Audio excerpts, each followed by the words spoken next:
Before we hear from the curator, I am honored to introduce the Honorable Pavol Sepelak, Consul General of the Czech Republic, where Terezin is located, to share brief remarks about the importance of Vedim today. Distinguished guest, distinguished survivor of Holocaust, ladies and gentlemen, allow me first to thank Simon Wiesenthal Center, here present Rabbi Heyer, Rabbi Cooper, Rabbi May, distinguished director of the Museum of Tolerance, Liebe Gecht, for organizing this splendid event. It is my third event I am participating in commemoration of Yom HaShoah. And in each of these events, Czech Republic or Prague was mentioned. And I am very proud for the ties which exist between Jewish people and Czech people. They are unique, they are long-dated, and they are firm. We also have very intensive contacts with Israeli government. We are one of the few European countries who has a regular governmental meeting with Israel. And now allow me to say a few words about, and I am very pleased that we have among us such a lot of youth. I was pleased also to see scouts in Museum of Holocaust at the event. And as director said, our Vedim exhibition here is devoted to heroism of young children in Terezin ghetto.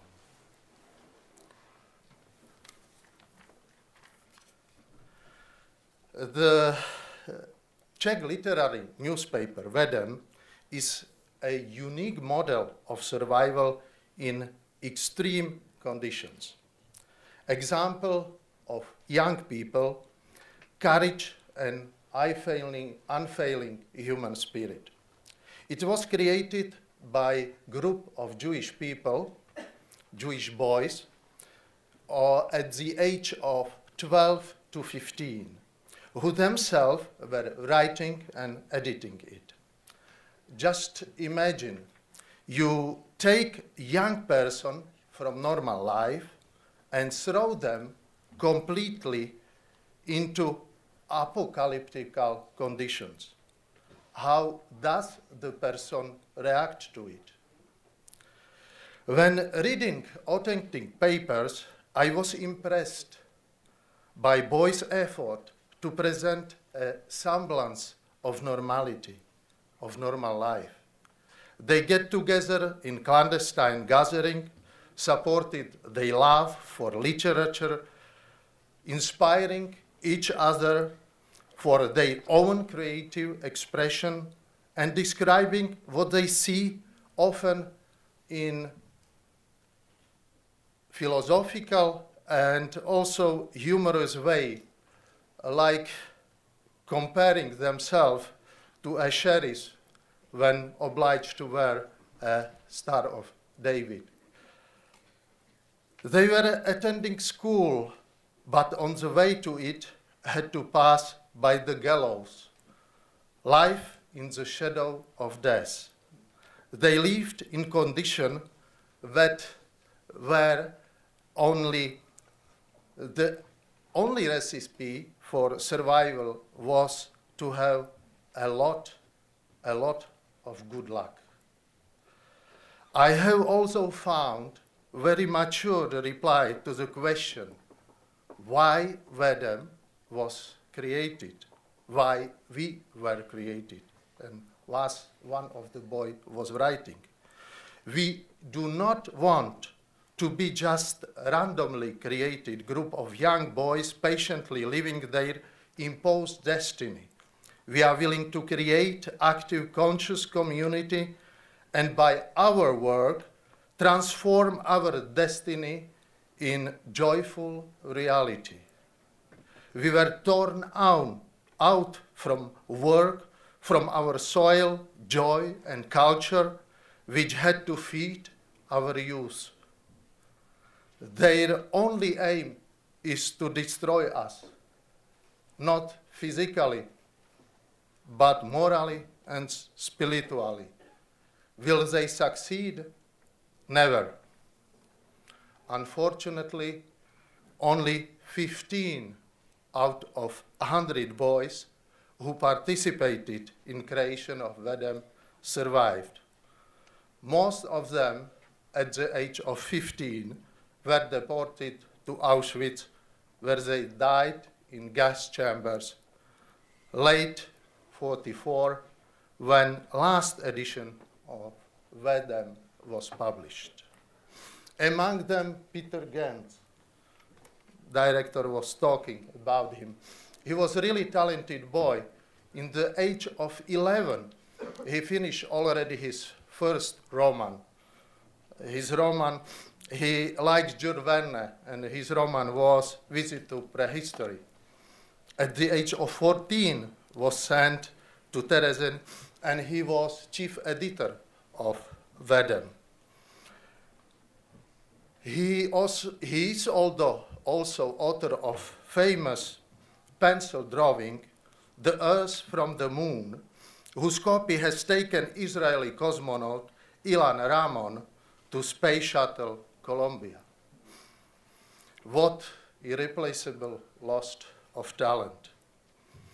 When concentration camp, as Rabbi Hayer said, in Auschwitz was liberated in 27 January 1945, the optimists were persuaded that humanity will learn from its past, especially from those bringing Nazis to power and leading to the World War II. Unfortunately, it is not the case. We are still witnessing of anti-Semitism in various forms. Innocent people are still dying in different parts of the world. Why it is so? The given reason is often very much the same as it was during Holocaust. Hatred. As one survivor said, hatred from the people who only have the outer space appearance as human beings. Hate of creatures who do not recognize the other truths than that of theirs, for which they are ready and willing to kill. It is why it is so important not to be silent and name real atrocities and their root by its name, and not hide behind general statement, proclamation on, or as we are witnessing today, in some cases, behind so-called political correctness. We cannot make fetish of tolerance for intolerance. I am very thankful to the Museum of Tolerance for its another brilliant exhibition, the one which shows the rise of Hitler's role and Munich Agreement, which gave Hitler the that time democratic Czechoslovakia on silver plate. As it is seen, appeasement to evil cannot be tolerated. We have always bear in mind the only thing necessary for the triumph of evil is for good men to do nothing. Thank you.